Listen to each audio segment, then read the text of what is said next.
SLBC సొరంగం ప్రమాద ఘటనకు సంబంధించి ప్రాణాలకు తెగించి మంత్రి జూపల్లి రెస్క్యూ కార్యక్రమాలు చేస్తున్నారు.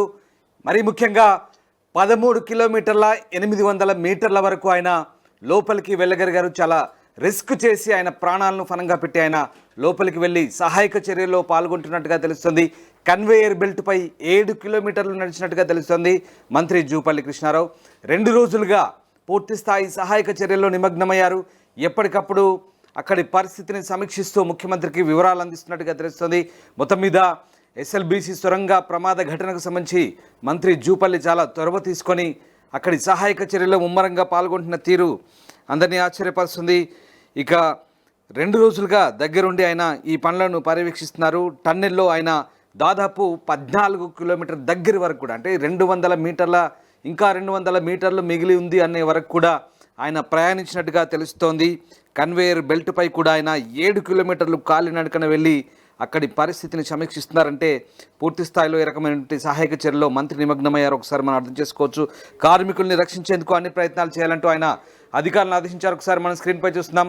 మంత్రి జూపల్లి కృష్ణారావు చాలా రిస్క్ చేస్తున్నట్టుగా మనకు కనబడుతోంది. సొరంగంలో ఆయన మిగతా రెస్క్యూ సిబ్బందితో కలిసి ఏ రకంగా వెళ్తున్నారో ఆ దృశ్యాలను బట్టి మనకు అర్థమవుతుంది. సొరంగంలో ఆయన తీసిన ఒక వీడియో మనకు కనబడుతోంది. స్వయంగా మంత్రి తన ప్యాంటుని పైకి మలుచుకొని అలాగే నడుచుకుంటూ కన్వేయర్ బెల్ట్పై చాలా రిస్క్ చేసి 7 కిలోమీటర్లు నడిచారు. ఒక మంత్రి అవసరమైతే అధికారులను ఆదేశించి తను అక్కడే ఉండి ఆ పనులు చక్కబెట్టే అవకాశం ఉంది. కానీ స్వయంగా మంత్రి ఆ పనుల్లో నిమగ్నమయ్యారు.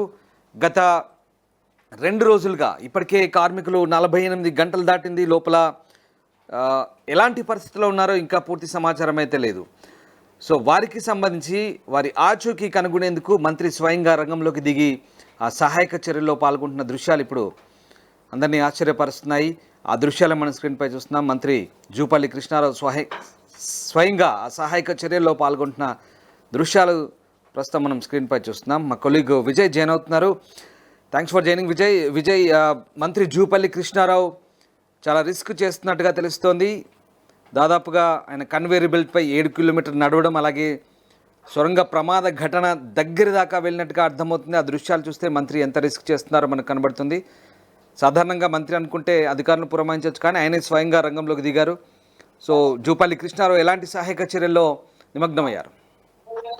యశ్రామ్ దాస్ సుమారుగా 13.9 కిలోమీటర్ల సొరంగంలో 13.8 కిలోమీటర్లు కూడా ప్రయాణించి సంఘటన జరిగినటువంటి స్థలానికి చేరుకున్నటువంటి మంత్రి జూపల్లి కృష్ణారావు అందులో సుమారుగా 7 కిలోమీటర్ల వరకు కూడా లోకో ట్రైన్ లో ప్రయాణించి అక్కడి నుంచి కన్వేయర్ బెల్ట్ పైన 7 కిలోమీటర్లు కూడా కాలినడకన రెస్క్యూ టీం కు అండగా నిలబడి వారికి భరోసా కల్పించినటువంటి పరిస్థితి మంత్రి. అయితే 70 ఏళ్ల వయసులో కూడా మంత్రి జూపల్లి చేసినటువంటి ఈ సాహసాన్ని కృషి చేస్తూ ఆ కృషిని కూడా ప్రశంసిస్తున్నటువంటి నేటిజన్లు సహాయక చర్యలు స్వయంగా పాల్పంచుకున్నటువంటి ప్రజాప్రతినిధిగా బాధ్యతాయుతమైనటువంటి పాత్ర పోషించారని చెప్పేసి కూడా అభినందనలు తెలియజేస్తా ఉన్నారు. 2 రోజుల క్షేత్రస్థాయి సహాయక చర్యలను పర్యవేక్షించినటువంటి మంత్రి ఎప్పటికప్పుడు కూడా నాగర్ కర్నూలు జిల్లా కలెక్టర్ అలాగే ఎస్పీతో మాట్లాడుతూ కూడా ఎప్పటికప్పుడు సహాయక చర్యల్లో పురోగతిని తెలుసుకుంటున్నటువంటి పరిస్థితి ఉంది మంత్రి. మరోవైపు ఎస్ఎల్బీసీ టన్నెల్ ఘటన పైన పరిస్థితిని ఎప్పటికప్పుడు సమీక్షిస్తా ఉన్నారు సీఎం రేవంత్ రెడ్డి. సహాయక చర్యలను దగ్గరుండి పర్యవేక్షిస్తా ఉన్నారు మంత్రులు, అటు జూపల్లి కృష్ణారావు ఇటు ఉత్తమ్ కుమార్ రెడ్డి కూడా. అయితే మంత్రులతో మాట్లాడుతున్నటువంటి సీఎం కూడా ఎప్పటికప్పుడు ఆ సంఘటనల పైన అప్డేట్స్ అయితే తెలుసుకుంటా ఉన్నారు. కార్మికులను రక్షించేందుకు అన్ని విధాలా కూడా ప్రయత్నాలు కొనసాగించాలని చెప్పేసి కూడా అధికారులు అయితే అప్రమత్తం చేశారు. సొరంగంలో చిక్కుకున్నటువంటి 8 మంది కార్మికులను కాపాడేందుకు 2వ రోజు కూడా సహాయక చర్యలు అయితే ఇంకా కొనసాగుతూ ఉన్నాయి. ఆర్మీ, ఎన్డీఆర్ఎఫ్ బృందాలు విశ్వ ప్రయత్నాలు కూడా చేస్తున్నారు. అయినా ఫలితం లేకపోయింది. ఇప్పటికీ టీబీఎం మిషన్ సమీపం వరకు వెళ్లారు ఆ సహాయక బృందాలు. అయితే బాధితుల పేర్లు పెట్టి పిలిచినా కూడా ఎలాంటి వినికిడి గాని ఎలాంటి సమాచారం కూడా లేదు వాళ్ళ నుంచి. టన్నెల్ లోపల అంతా కూడా బురదమయంగా అయితే మారింది. టన్నెల్ లోపల పేరుకుపోయినటువంటి బురద నీటిని తొలగించేందుకు సహాయక బృందాలు కూడా ఇప్పటికే పనిలో నిమగ్నం అయితే అయ్యాయి. ఆహార్నిశలు కూడా వాళ్ళు నిద్రాహారాలు మాని కూడా ఆ బురద నీటిని బయటికి తోడేందుకు అయితే తీవ్రంగా కష్టపడుతున్నటువంటి పరిస్థితి కూడా ఉంది. ప్రధానంగా లోకోమోటివ్ ట్రైన్ అలాగే కన్వేయర్ బెల్ట్లను ఉపయోగించి సొరంగం లోపల సుమారుగా 13.5 కిలోమీటర్ల దూరం వరకు కూడా ప్రయాణించారు. ఇప్పటికీ 11 నుంచి 13 కిలోమీటర్ల మధ్య ప్రాంతం నీటితో నిండి ఉందని చెప్పారు.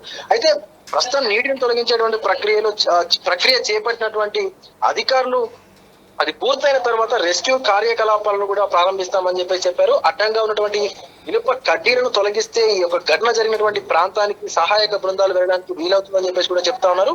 అయితే ఆ సొరంగంలోని విద్యుత్ అలాగే సమాచార వ్యవస్థల వైర్లు తీవ్రంగా దెబ్బతిన్నాయని, అదంతా ఆ అడవి ప్రాంతం కావడంతో కనీసం మొబైల్ సిగ్నల్ కూడా అందుబాటులోకి రాలేదని, దీంతో సహాయక టీంలు హై ఫ్రీక్వెన్సీ పరికరాలతో ప్రత్యేకంగా యాంటీనాలు రెడీ చేసి ఆ సమాచార వ్యవస్థ కోసం ఎన్డీఆర్ఎఫ్ బృందాలు ఏవైతే ఉన్నాయో ప్రత్యేకంగా ఒక శిబిరాన్ని కూడా ఏర్పాటు చేసినటువంటి పరిస్థితి ఉంది. Ramdas. Right, yes, thank you Vijay. So మంత్రి జూపల్లి స్వయంగా సహాయక చర్యల్లో పాల్గొంటున్న దృశ్యాలు ఆశ్చర్యపరుస్తున్నాయి. ఆయన టన్నెల్ లోపల దాకా వెళ్ళారు, సొరంగం లోపలికి వెళ్ళి స్వయంగా ప్రాణాలకు తెగించి మరీ సాహసం చేస్తున్నారు. ఆ దృశ్యాలు ప్రస్తుతం మనం చూస్తున్నాం. స్వయంగా మంత్రి అక్కడి సహాయక చర్యలను పర్యవేక్షిస్తున్నారు. మంత్రి జూపల్లి సహాయక చర్యలకు సంబంధించి మా కొలీగ్ మణికంఠ పూర్తి సమాచారం అందిస్తారు. దాదాపు ఎస్ఎల్బీసీ టన్నెల్లో పూర్తిగా 6 గంటల పాటు పూర్తిగా అక్కడికి వెళ్ళేసి అక్కడ పనులన్నీ కూడా పరిశీలించారు. అక్కడ ఉన్నటువంటి సిచ్యువేషన్ ని చూశారు మంత్రి జూపల్లి కృష్ణారావు. ప్రస్తుతం మనతో పాటు మంత్రి జూపల్లి కృష్ణారావు ఉన్నారు. సార్, ఏంటి దాదాపుగా 6 గంటల పాటు కూడా మీరంతా కూడా అక్కడనే ఉన్నారు, టన్నెల్ లోపలనే ఉన్నారు. ఎట్లా జరుగుతున్నాయి సహాయక చర్యలు? ఎటువంటి ఎక్స్పెక్టేషన్స్ పెట్టుకోవచ్చు అక్కడ? ఇప్పుడు ఈ డిఫెన్స్ టీంతో పాటుగా డిజాస్టర్ మేనేజ్మెంట్ టీంతో పాటుగా నేను కూడా వాళ్ళతో పాటే చివరి దాకా వెళ్ళినా. కేవలం 100 మీటర్లు లెఫ్ట్ ఓవర్ ఉంది. ఆ 100 మీటర్లు కూడా పోవడానికి ముందు పోతూ ఉంటే కాలువలో లోపలికి పోతా ఉంది. సో వాళ్ళకి ఇంకా కొన్ని ఏర్పాటు చేస్తూ ఉన్నాం, అది ప్రాసెస్లో ఉంది. సో అంటే అక్కడికి వెళ్ళి కూడా వాళ్ళ పేర్లు పిలిచినాం, ఎవరి నుంచి రెస్పాన్స్ రాలా. అంటే వాళ్ళను చివరి వరకు పోయే ప్రయత్నం ఒకవైపున కొనసాగిస్తూ రెండవ వైపున ఈ మొత్తం డీవాటరింగ్ చేయడము, వాటర్ అంతా తోడిపోయడము, అట్లాగే ఉన్నట్లు బురద మట్టిని తీయడం కోసం ఆల్రెడీ డీసిల్టింగ్ అంత ప్రాసెస్ కూడా అది కూడా స్టార్ట్ చేస్తా ఉన్నాం. అట్లాగే అయితే టీబీ మిషన్ ఉందో ఆ మిషన్ ఆ వరద తాకిడికి ఆ మట్టి దిబ్బదానికి ఆ స్పీడ్కు సుమారుగా 150 మీటర్లు కొన్ని వందల టన్నులు ఉన్నటువంటి మిషన్ మొత్తం బ్రేక్ అయ్యి ఎక్కడికో వచ్చేసింది. సో అది తీయడానికి రాదు, మొత్తం కట్ చేయాలి ఎక్కడెక్కడ. సో ఆ కటింగ్ ప్రాసెస్ ఇప్పుడు స్టార్ట్ చేయించినాం. కటింగ్ ప్రాసెస్ స్టార్ట్ అయ్యేది అంటే రెండు కూడా సమాంతరంగా కొనసాగుతూ ఉన్నాయి. ఒకవైపున వాళ్ళను రక్షించే ప్రయత్నం, ఎందుకంటే రెండో వైపున ఇది మొత్తం డెబ్రీ క్లియర్ చేసే ప్రయత్నం జరుగుతూ ఉంది. అయితే ఈ సంఘటన తీవ్రతను చూస్తే అంత ఈజీగా అనిపిస్తలేదు. ఎక్కడ జరగలే ఇటువంటి సంఘటనలు. ఇది మానవ తప్పిదం కాదు, ఇది భూమి పొరలలో ఎక్కడో లోపం ఉండడం మూలాన సడన్ గా అంత ఎక్కువ వాటర్ అంత బురద రావడం వల్ల 20 ఆ పార్ట్లో ఆ ప్లేస్ లో 24 అడుగుల లోతు మొత్తం మట్టి బురద పేరుకపోయింది. అక్కడికి వెళ్ళి 200 మీటర్ దాకా బురద మట్టి కిందికి వచ్చింది. 5 అడుగులు 4 అడుగులు 20 అడుగుల దాకా ఉంది. సో అంత ఈజీగా అయితే లేదు, ఏమి కూడా చెప్పలేని పరిస్థితి ఉంది, జరుగుతూ ఉంది. సరే, ఒకవైపున ఇంత దురదృష్టకరమైనటువంటి సంఘటన జరిగినప్పుడు ఆ కుటుంబాల మనోవేదన ఎంత ఉంటుందో మనం అర్థం చేసుకోగలుగుతాం. ప్రతి ప్రయత్నం చేస్తా ఉన్నాం. గౌరవ ముఖ్యమంత్రి గారు కూడా అందరూ అధికారులతో, సంబంధిత మంత్రి గారితో, డిఫెన్స్ వాళ్ళతోటి, డిజాస్టర్ మేనేజ్మెంట్ తోటి పురమాయించి అటు కలెక్టర్ను, ఎస్పీలను ఉరికించి అందరూ ఇక్కడే ఉన్నారు. సో ఇన్ని ప్రయత్నాలు చేసి ఉండి మా వంతు ప్రయత్నం మేము చేస్తూ ఉన్నాం. ఇటువంటి పరిస్థితుల్లో కొందరు దుర్మార్గంగా ఇది ప్రభుత్వ వైఫల్యాన్ని మాట్లాడడం అనేది బాధ కలిగించే అంశం. నాకు ఎందుకు అనిపిస్తా ఉందంటే, ఇది ఎందుకు మాట్లాడుతుందంటే నేను ఒకటి అడుగుతా ఉన్నా, అటువంటి వాళ్ళం ఎవరైతే స్టేట్మెంట్లు ఇస్తా ఉన్నారో నీకు ఎవరో కాదు తెలుసు కదా, బీఆర్ఎస్ నాయకులు ఏం మాట్లాడుతున్నారు, ప్రభుత్వ వైఫల్యమే. అసలు ఈ 44 కిలోమీటర్ టన్నెల్లో కాంగ్రెస్ ప్రభుత్వం 2006లో దీన్ని మంజూరు ఇచ్చి డాక్టర్ వైఎస్ రాజశేఖర ముఖ్యమంత్రి గారు 25 కిలోమీటర్ టన్నెల్ తవ్వింది. 2009 వచ్చేసరికి మొత్తం కృష్ణా వరద వచ్చి కృష్ణానది మొత్తం శ్రీశైలం మునిగిపోయింది, అటు అక్కడ విజయవాడలో మొత్తం మునిగిపోయింది. అంటే 2 సంవత్సరాలు పనిచేసే పరిస్థితి రాలా, ఆ మిషన్ బయటికి రాలా. ఆ తర్వాత వచ్చినటువంటి గవర్నమెంట్ 10 సంవత్సరాల కాలం ఉండి ఆ మిగిలినటువంటి 9 కిలోమీటర్లు ఇలా మిగిలింది ఇలా చేస్తే 9 కిలోమీటర్లే. ఈ 9 కిలోమీటర్లు గత ప్రభుత్వం పూర్తి చేసింటే 10 సంవత్సరాల కాలంలో లక్షల కోట్లు అప్పు తెచ్చింది కదా. 10 సంవత్సరాలు ఎందుకు పూర్తి చేయలేకపోయినారు అంటే వాళ్ళ అసమర్థతను కప్పిపుచ్చుకోవడం కోసం నిందలు వేసే కార్యక్రమం చేస్తారు. దీన్ని ఏమంటారంటే శవాల మీద పేలాలు ఎల్లుకున్నట్టుగా అంటారు. ఇంకో వాళ్ళ పద్ధతి చెప్పాలంటే రాజకీయ దివాలా కోరుతనం. ఇటువంటి స్టేట్మెంట్ ఇవ్వడం వల్ల వాళ్ళ ప్రతిష్టనే పోతుంది తప్ప ఈ ప్రభుత్వ ప్రతిష్ట కానీ ముఖ్యమంత్రి ప్రతిష్ట కానీ పోదు. సలహాలు సూచనలు ఇవ్వాలా. మేము మంత్రిగా ఉండి లాస్ట్ చివరి దాకా పోయి వచ్చినాం కదా డిఫెన్స్ టీంతో పాటుగా. ఆ వీడియోలు పంపిస్తాం మీకు ఎట్లా చూడండి. అంటే పూర్తిగా పనులు ప్రారంభమైన కేవలం 4 రోజులలోనే ఈ ప్రమాదం జరిగింది. 4 రోజుల క్రితమే పనులు ప్రారంభమై అంటే జియోలాజికల్ సర్వే కూడా నిర్వహించలేదు అనేటటువంటి వ్యాఖ్యలు చేస్తున్నారు. Geological survey of India reports ఎప్పుడో గతంలో ఇచ్చింది. మళ్ళీ రీసెంట్ కూడా మళ్ళీ రిపోర్ట్ ఇచ్చింది. జస్ట్ ఈ పనులు జరగడం 50 days బిఫోరే రిపోర్ట్ తీసుకుని కానీ పనులు స్టార్ట్ చేసిండ్రు. సర్టిఫికెట్స్ ఉన్నాయి కదా, దాచిపెట్టి దగ్గర కాదు కదా తప్పది. అంటే సింపుల్గా 10 సంవత్సరాలు చేయలే వాళ్ళు ఈ ప్రభుత్వం. రెండవది ఇది మానవ తప్పిదం కాదు.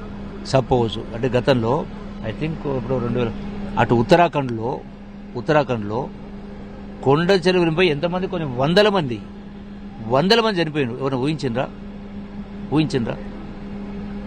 సో ఇవన్నీ కూడా మనం ప్రిడిక్ట్ చేయలేదు. ఇది నేచర్. ఆ ఫ్రాక్షన్స్ ఏవైతే ఉంటాయో లేయర్స్ ఫార్మేషన్లో ఎక్కడో ఇప్పుడు మనం రిగ్గులు వేస్తాము, టెస్ట్ చేస్తారు, ఇలా 6 ఇంచుల వాటర్ వస్తుంది, 4 ఇంచుల వాటర్ వస్తుంది అంటారు. ఓసారి 1 ఇంచు వాటర్, ఓసారి 6 ఇంచుల వాటర్ వస్తుంది. సో అంటే అందుకే అంత యాక్యురసీ ఉండదు. Thank you. దీంట్లో కంపెనీ తప్పిదం ఏమైనా ఉందనుకోవచ్చు. అంటే చాలా మంది కంపెనీలు కూడా విమర్శిస్తున్నారు కదా. ఒక మాట, కంపెనీ తప్పిదం ఉంటే ఈ 25 కిలోమీటర్ 35 కిలోమీటర్ చేసినప్పుడు కంపెనీ కదా. దీనిలో అమెరికన్ కంపెనీ ఉంది. ఆ అమెరికన్ కూడా క్లార్క్ అతను అక్కడ ఉన్నాడు. అదృశ్యం ఏంటంటే ఆ పెద్దగా శబ్దం వచ్చి నీళ్లు మట్టి వస్తున్న సందర్భంలో ఆ అలర్ట్ చేయడం వల్ల 42 మంది బయటికి రాగలిగినారు. దానిలో కొందరు ఈదుకుంటూ వచ్చిండ్రు. అంటే పైన కాబట్టి పరిగెత్తుకుంటూ రాగలిగినాడు. అంటే ఆ వచ్చినటువంటి వాటర్ స్పీడ్ కంటే వాళ్ళు ముందుకు వచ్చేసారు. సో లోపల ఉన్న వాళ్ళు కిందకి ఉన్న వాళ్ళు ఇటు రాలేకపోయారు. మరి అది వాళ్ళ స్టేటస్ అనేది ఇది పూర్తిగా తెలుస్తుంది. దగ్గరుండి పర్యవేక్షించారుగా. ఇంకా ఎంత టైం, గంటల టైం పట్టొచ్చా లేకపోతే రోజుల టైం పట్టొచ్చా వారందరినీ కూడా బయటకు? Will see tomorrow morning.